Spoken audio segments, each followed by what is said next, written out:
우리가 살아가고 있는 이 세상은 참 한편으로 재미있는 세상입니다. 과연 이러고도 세상이 유지될 수 있을까 싶은 생각이 들 정도로 참 제멋대로 사는 사람이 그렇게 많은데도 이 지구가 아직 멸망하지 않고 있으니까 분명히 어쩌면 우리가 알지 못하는 어딘가에 어벤져스가 있는지도 모르겠습니다. 지난주에 설교를 준비하다가 웹서핑을 하다가 한 사이트에서 이런 이야기를 읽은 적이 있는데요. 자신을 어릴 때부터 책을 좋아한 사람이다 이렇게 소개하면서 요즘같이 유튜브가 대세가 된 이 세상을 좀 안타까워했습니다. 그러면서 한편으로는 영상 문화에 대항하는 수단으로 책을 중요시하고 책 읽기를 강조하는 사람들 역시 많이 생기는 것 같다는 겁니다. 근데 문제는 사람들이 말하는 그 책이란 이른바 베스트셀러류의 쉽게 읽히는 책이 대다수라는 거죠. 그리고 그런 사람들 중에 한 걸음 더 나아가서 책을 쓰는 것조차도 쉽게 쓰면 된다, 그런 사람들이 많다는 겁니다. 물론 그들의 주장을 이해하지 못하는 바는 아니지만 그런 식의 흐름은 오히려 책의 난잡한 생산과 아마 잡식성만 늘어갈 것이, 결국 책이 공해가 되는 그런 세상이 오게 될 것입니다. 이분은 많은 책을 조금씩 읽는 것보다 몇 권의 책을 여러 번 숙독하는 것이 책 읽는 습관을 형성하는 데 훨씬 좋다, 이렇게 이야기했어요. 저도 참 그 말에 공감을 하면서 제 자신을 좀 돌아보았는데요. 우리의 성경 읽기가 바로 그런 방식으로 이루어지는 것입니다. 성경은 한 권이 아니라 66권이나 되는 상당한 분량의 책 묶음이죠. 그걸 우리가 평생 꾸준히 읽고 여러 번 묵상하는 것은 우리의 영적 건강뿐만 아니라 독서의 그런 습관을 형성하는 데도 굉장히 좋은 방법입니다. 우리가 이 룻기라는 짧은 책을 2달째 지금 함께 묵상하고 있는데도 더 깊이 생각해 보아야 할 부분들이 여전히 많이 남아 있는 것 같습니다. 그래도 이번에 주신 이 기회에는 할 수 있는 만큼만 나누고 다음에 또 기회가 되면 또 그때 더 깊은 나눔을 할 수 있으리라 기대를 하면서 오늘 마무리를 지어야 되겠습니다. 오늘 룻기 마지막 부분입니다. 이 마지막 부분은 간단하게 읽고 넘어갈 수도 있는 부분이지요. 그러나 그 안에 담긴 뜻을 다 헤아릴 수 없을 정도로 숨이 차는 듯한 그런 느낌을 받게 됩니다. 오늘 본문 세 부분으로 나눌 수 있거든요. 12절에 나오는 사람들의 축복의 내용, 즉 룻과 보아스의 집안이 베레스의 집과 같이 되기를 원한다 하는 그 내용이고, 두 번째는 13절부터 17절까지 나오는 오벳의 탄생 이야기고, 마지막은 18절 이하에 나오는 베레스의 족보 이야기입니다. 오벳의 탄생 이야기는 사실 있는 그대로의 기술이니까요, 알고 넘어가면 될 것 같은데 첫 번째와 세 번째 그 부분이 중요하다고 생각이 듭니다. 그리고 이 내용이 연결되어 있어요. 그래서 이 부분을 오늘 좀 나누려고 합니다. 12절의 축복은 창세기 38장을 배경으로 하고 있습니다. 그래서 이 이야기를 제대로 이해하려면 창세기 38장의 사건을 여러분이 알고 계셔야 됩니다. 그리고 그 사건의 내용은 단지 알고 있는 것을 넘어서서 지금 룻과 보아스를 칭찬하며 축복할 때 그 사건을 인용하고 있기 때문에 창세기 38장의 그 사건이 아주 모범적인 사건이었다는 관점을 가지고 바라봐야 한다는 것입니다. 왜 그러냐? 이런 관점을 가지지 않고 여러분이 창세기 38장을 한번 살펴보면 이게 전혀 모범적이라는 생각을 할 수도 없고, 이거 굉장히 이상한 사건이다라고 오해할 만한 사건이 바로 그 38장의 사건입니다. 창세기를 보면 37장부터 창세기 끝까지 여러분이 잘 아는 그 요셉의 이야기가 나오거든요. 그 이야기를 하다 갑자기 38장이 그 중간에 끼어들어서 마치 유다의 일탈 행위처럼 기록이 되어 있습니다. 그러나 그 이야기는 결코 유다의 일탈 이야기가 아닙니다. 룻기를 한 2달 정도 묵상해 본 여러분은 이제 창세기 38장을 살펴보면 이게 무슨 의미구나 하는 걸 눈치채실 수 있을 거예요. 그것은 바로 우리가 룻기에서 계속해서 다루었던 형사취수혼에 대한 이야기입니다. 이 유다라는 사람에게는 아들이 셋이 있었어요. 첫째가 엘이었는데요. 그가 하나님 보시기에 아주 악했는가 봅니다. 그래서 하나님이 그를 죽이셨다고 했어요.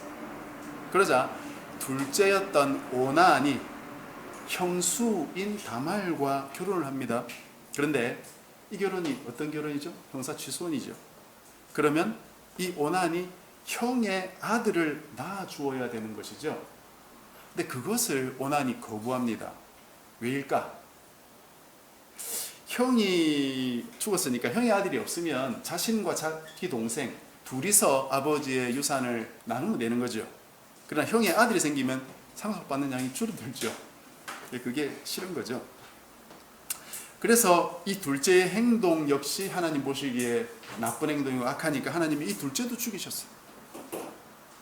근데 셋째가 셀라라는 사람인데 이 셀라는 아직 나이가 어려가지고 결혼을 못 시키겠으니까 유다가 다말에게 이 아이가 크면 나중에 결혼을 시켜주겠다 하고는 다말을 자기 친정으로 가 있으라 이렇게 보내놓습니다. 그건 유다의 핑계에 불과했죠. 뒤에 보면 셋째 아들 셀라가 이제 장성해서 결혼할 수 있는데도 다말과 결혼을 시키지 않았어요. 이유가 뭘까요? 하나 남은 아들까지 죽으면 어떡하나 두려웠던 거죠. 그런 사이에 이 유다의 아내가 죽어버렸습니다. 유다는 아내가 아마 그립고 외로웠겠죠. 그렇게 지내고 있는데 이제 유다가 자기가 기르던 그 양털을 깎아야 되는 시기가 돌아와가지고 양털을 깎기 위해서 목장으로 갔습니다. 목장이 아니고 이 양을 키우는 그 목자들이 있는 곳이겠죠.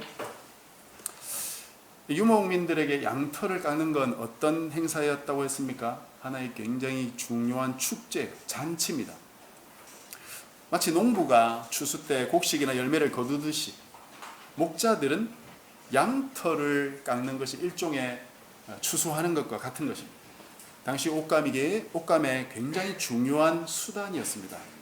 그래서 수입을 올릴 수 있는 수단이죠.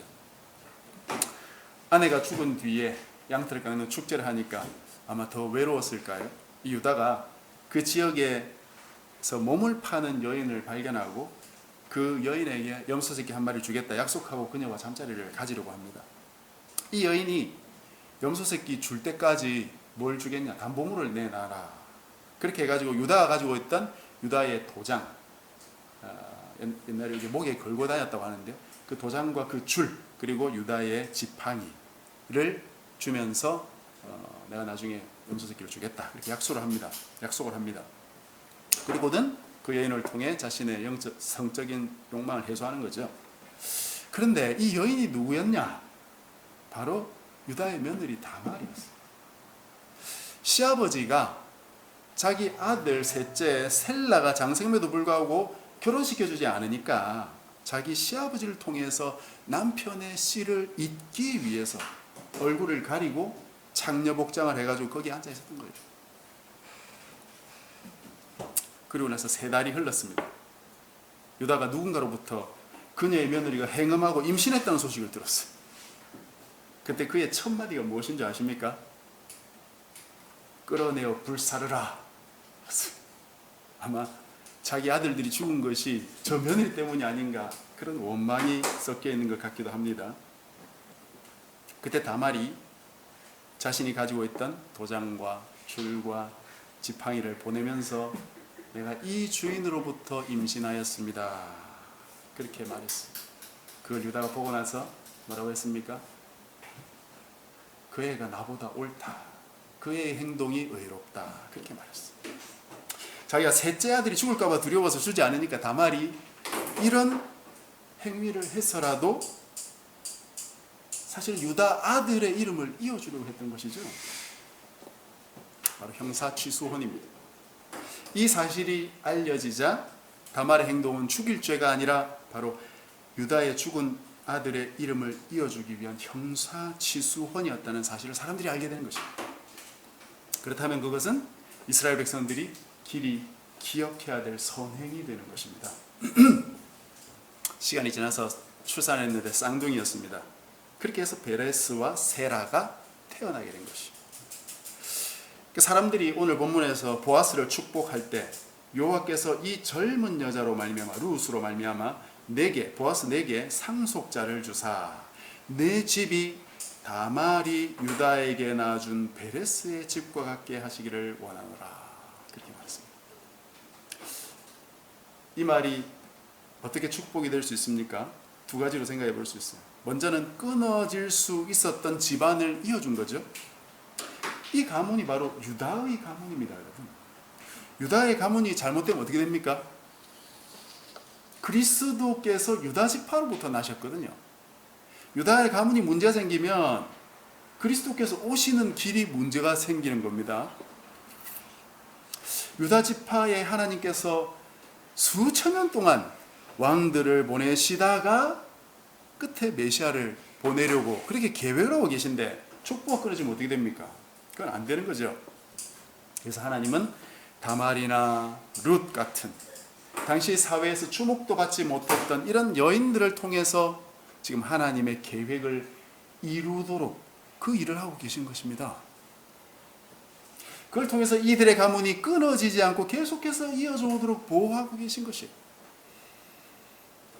그 족보가 바로 마지막에 나와 있는 족보입니다. 여러분, 마지막에 있는 족보를 한번 보십시오. 베레스의 계보라고 나와 있습니다. 계보는 족보라고 생각하시면 됩니다. 베레스로부터 시작된 이 족보가 헤스론, 람, 아미나답, 나손, 살문을 거쳐가지고 보아스에 이르게 되고, 보아스로부터 오벳이 나오고 오벳을 통해 이새가, 그리고 이새를 통해 다윗이 오게 되는, 사실상 왕의 족보가 바로 여기에 기록되어 있는 것이에요. 룻기를 시작할 때 모압에서 가진 거 다 잃고 피폐하게 돌아온 그 나오미의 우울한 그 선율이 지배하던 룻기가 중간에 긴장된 순간 몇 번 지나고 나서 이제 마지막에 정말 웅장한 팡빠레가 울리듯이 그런 아주 큰 소리가 울려 퍼져 나오는 듯한 그런 장면이죠. 바로 이 가문에서 다윗 왕이 태어나게 되었다라고 말하는 것 같습니다. 그리고 이 왕 다윗은 사실상 신약의 그리스도가 오시는 데까지 이어주는 굉장히 귀중한 왕이기 때문에 비록 여기에 베레스 족보가 굉장히 짧게 기록되어 있지만 이 안에는 하나님의 거대한 구속사의 한 부분이 담겨 있는 것이에요. 이런 면에서 우리는 한 생명의 귀중함을 다시 한번 생각해 보면 좋겠습니다. 생명이 어떤 면에서 귀중합니까? 생명 자체가 귀중합니까? 여러분, 기독교를 생명의 종교 또는 한 생명을 천하보다 귀하게 여기는 종교라고 말들을 하지만 그때 그 생명은 무슨 생명을 가리킵니까? 우리 육신의 목숨일까요? 우리 육신의 생명이 뭐 중하지 않다 말할 수는 없겠습니다. 그러나 그래서 우리가 백신을 맞기도 하고, 그죠? 백신을 거부하기도 하죠. 그 전부 생명 때문에 그러는 겁니다. 코로나 백신만 말하는 게 아니고 우리가 어릴 때부터 수없이 많은 백신을 맞으면서 지금까지 살아온 거죠.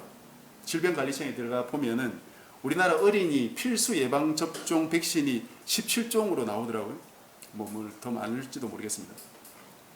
불과 몇십 년 전만 해도 이런 질병들에 제대로 대비를 못해가지고 수많은 생명들이 죽어갔고 의학은 계속 발전돼 현재까지 이르렀고 현재는 상당히 많은 질병들을 인류가 극복하면서 살아남고 있지 않습니까?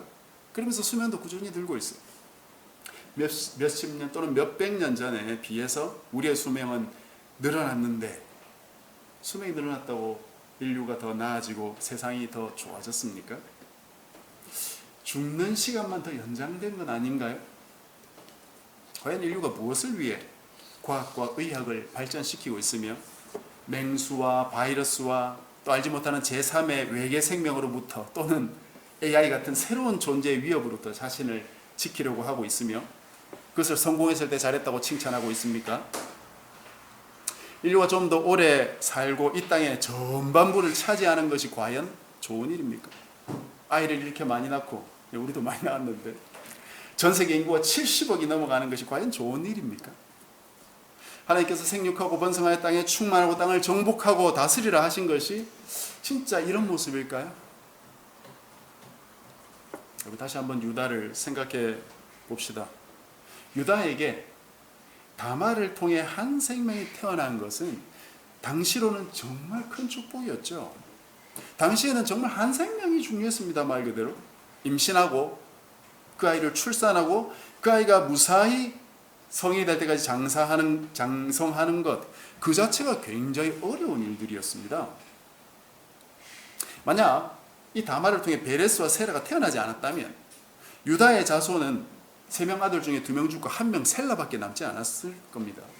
여러분 역대상에 가보면 이 셀라가 나중에 왕을 위한 토기장이 노릇을 하면서 왕하고 같이 살거든요. 왕 주변에 가서.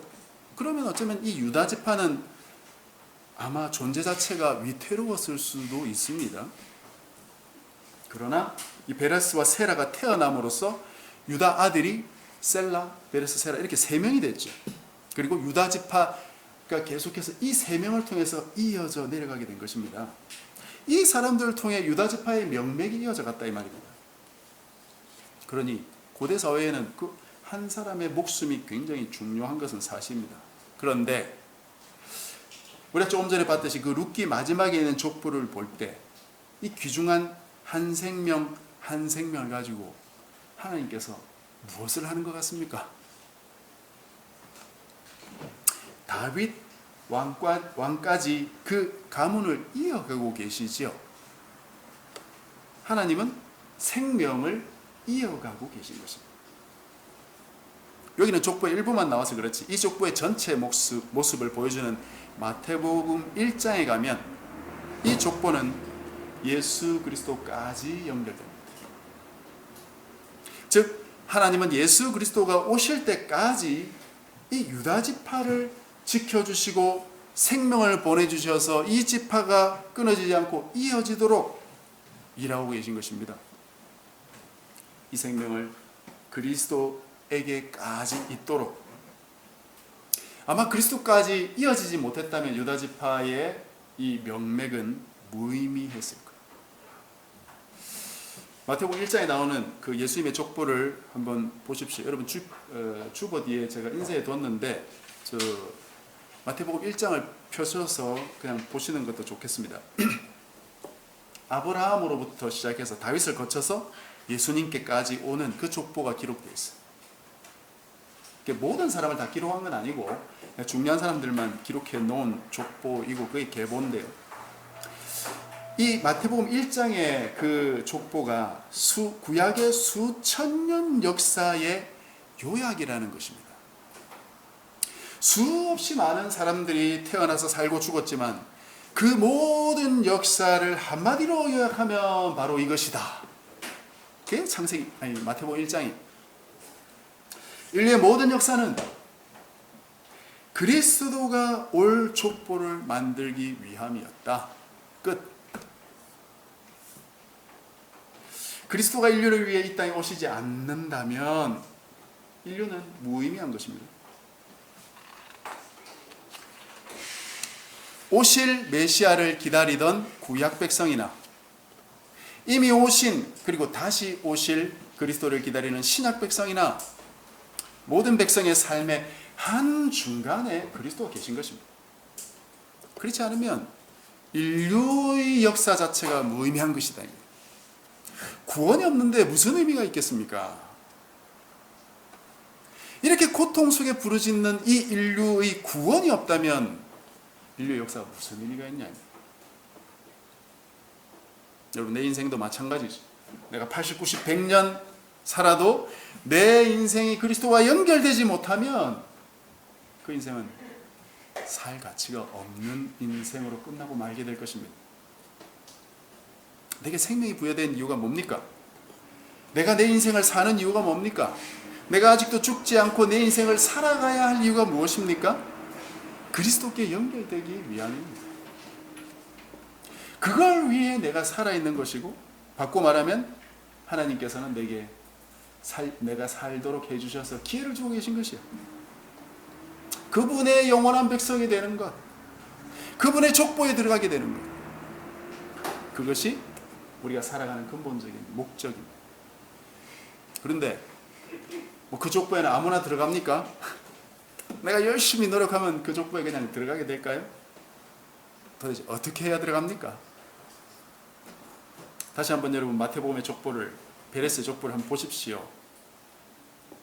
마태복음의 베레스 족보는 룻기에 나오지 않는 몇몇 글자가 들어가 있습니다. 유다는 다말에게서 베레스와 세라를 낳고, 다말이 들어가 있죠.